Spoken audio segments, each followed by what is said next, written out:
for coming today to the Smash the Phone training. Today we're very excited to go over different mindset training materials, how to set goals, how to go over values. And what we do is every week we kind of open the dialogue for Q&As, buyer situation analysis. First I want to introduce Anton. It's a privilege to work with Anton today. It's going to be a lot of fun. Hey, thanks for having me again, Ryland. Love chatting with you guys, and let's make our business grow. Awesome. So I know we kind of already started the Q&A, but let's, Jeremy, if you could ask some of the questions again that you had. Let's get into some awesome discussion. Yeah, I appreciate Anton and Ryland. Thank you for doing this. So as a lender, if we work with a real estate team, like yourselves, and we share an inside sales agent or an ISA to do dialing to call leads, who should be making those initial calls? Should it be the dialer? Should it be the realtor? Should it be the lender? And what, in your opinion, what do you guys think about it? My personal thought is that the lead is probably going to come into the real estate agent. So when the lead comes into the real estate agent, the likelihood of having a better point of contact by having the real estate agent be the first point of contact, or the real estate agent's ISA being the first point of contact, I think is going to increase your lead conversion. And think about this just for a second, Jeremy. What happens is that they've called in off a sign, they've called in off a listing, off the internet, so they're thinking, Bob Smith with XYZ Realty. And if you immediately call now as the lender, they're thinking, well, where'd the real estate company go? But if you call, if Jeff, for conversation's sake, he calls in and he's like, hey, my name's Jeff with the Real Estate Solutions Group. You recently called off of one of our signs. There's a connection there. And so secondly, though, for high-level lead conversion, my thought is that's when the tag teaming starts. So Jeff was our first point because it was an RESG lead, so Jeff called it first. And then what he does is whatever our CRM that we're using, he puts the notes into the CRM, and then you guys are like a second, third, or fourth touch.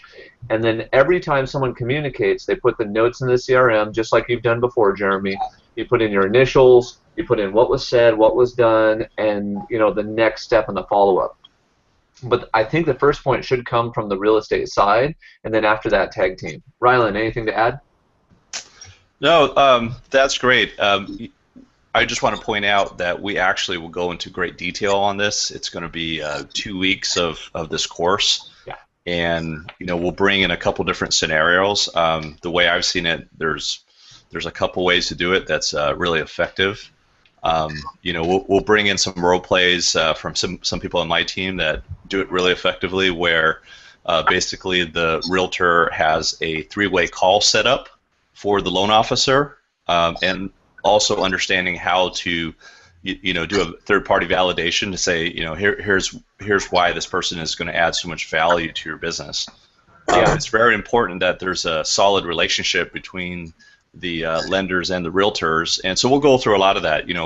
How to train together, how to work on the same page. So it's kind of the real answer is probably will be about 3 hours of material. Okay. So I think we'll definitely get you on at that time, because that would be a great discussion and go through some stuff. What other buyer questions or objections are we running into right now?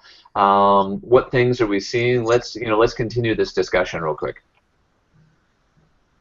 Yeah, absolutely. So Heidi, I know you just kind of started in the business, and you're kind of doing multiple roles. Have you run into any scenarios yet, or are you still kind of just starting the whole process? I'm still basically just starting the whole process. I haven't really run into anything yet. I think low inventory obviously is a big one right now. Okay. So what specifically do they say in regards to the low inventory?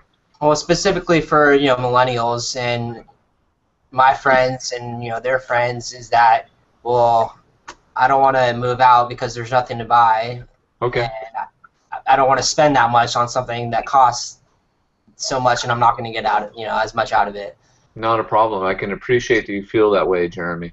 Okay, so one of the things that we're going to do as a bonus to this is we're going to have a whole off-market section on how to prospect for off-market properties, how to find off-market properties to serve them. Now, let's assume you already know that. I'll just go through kind of a quick off-market script.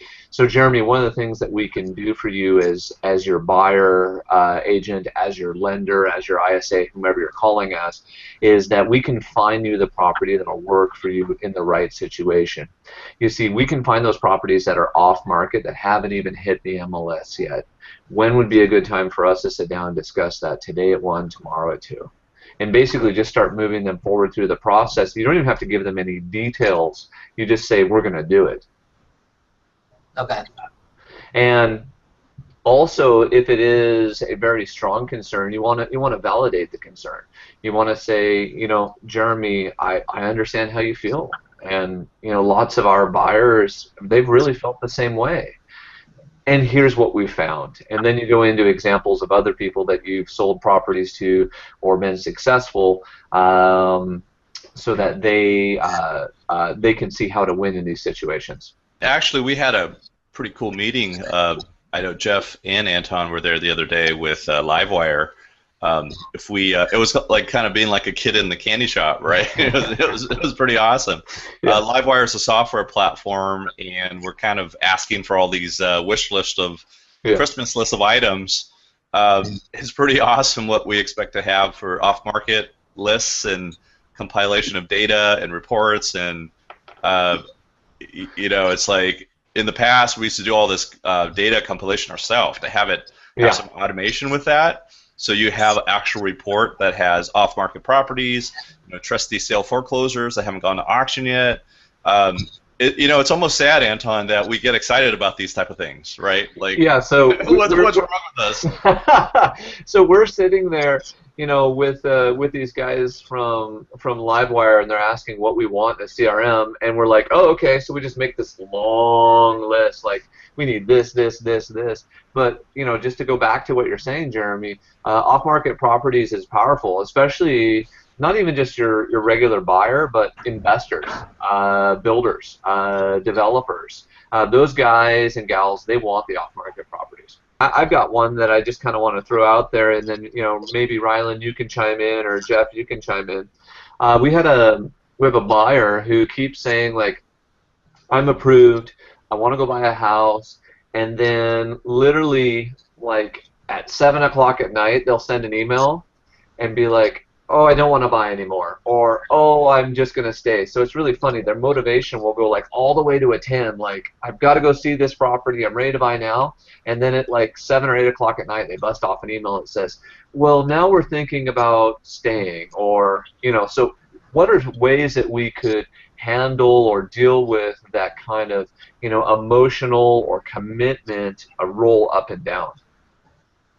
Hey, so I have a question on that. It sounds like a case of, you know, is this a husband and wife scenario? Yes, sir. It sounds like, is it the husband that wants to buy really badly and is like super excited to go through the process, and maybe the wife? It could be the swap the other way around. Yeah, and I think you're exactly nailing it on the head. I'm not quite sure, but there's something like that's happening. So, you know, my suggestion is just listening to the scenario and finding out which decision maker is the one that is you know, dragging the bus, because one of them is probably excited to get a house, right? And then they get into a big argument, blah blah blah, and the next day they're like, okay, well, I'm going to email Anton and, you know, kind of compromise here, and we're going to tell him that, you know, we're not in the market anymore. Then next day he drives down the street and he sees this cool red house, you know, and he's like, oh my gosh, we got to move, right? Like, rates are low right now, let's go. And then he, you know, gets back in an argument with his wife, and they're like, no, we're fine. So, you know, a lot of it is part of the sales process is you're also a psychologist. Yeah, you know, absolutely. You're literally the counselor, and they're sitting down, and you probably need to be build more rapport with the other person. And I think one thing to add to this is, you know, so people go through this kind of emotional roller coaster as they're doing it, and don't ride the ride with them.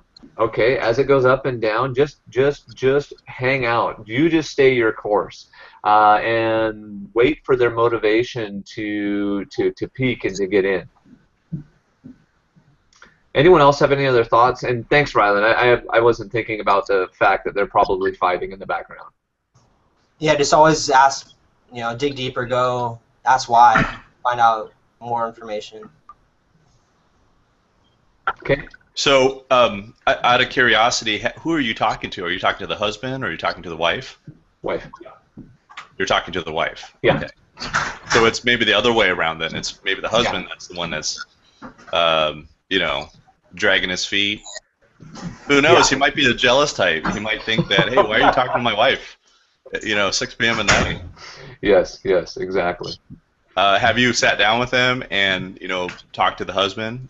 We've sat down with both of them. They've gotten pretty qualified. I mean, ready to go. It's just one of those ones where the motivation keeps peaking and then dropping, peaking and then dropping. Yeah, so maybe what you want to do is get his cell phone number and, maybe build more rapport and spend a little more time with the other spouse. Absolutely. Jeff, anything going on in your world? Yeah, I agree with that. I think that just getting in there and asking some more questions and finding out what's behind all that would be a good idea. Okay. Any situations that you're running into with your buyers? Just timing issues. I think they're not ready to jump in, and I have one buyer that says she's all qualified and she says she's just not ready to buy right now. So so I'm just going to keep in touch with her, check in once in a while, and find out when she is ready to buy, and then make sure we have enough lead time. Yeah. And then always a thing to remember anytime someone says, I'm not ready today, and Rylan was just literally doing this to me, I'll turn around and reuse it again, is tell me more about that. So you can always use these 3 simple words, tell me more, and you can start to dig through what they're saying. One of the things to always remember is there's a question behind every question, so I could simply repeat it.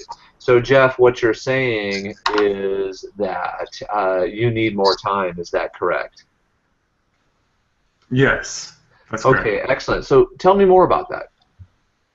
Well, I'm just kind of waiting until until springtime.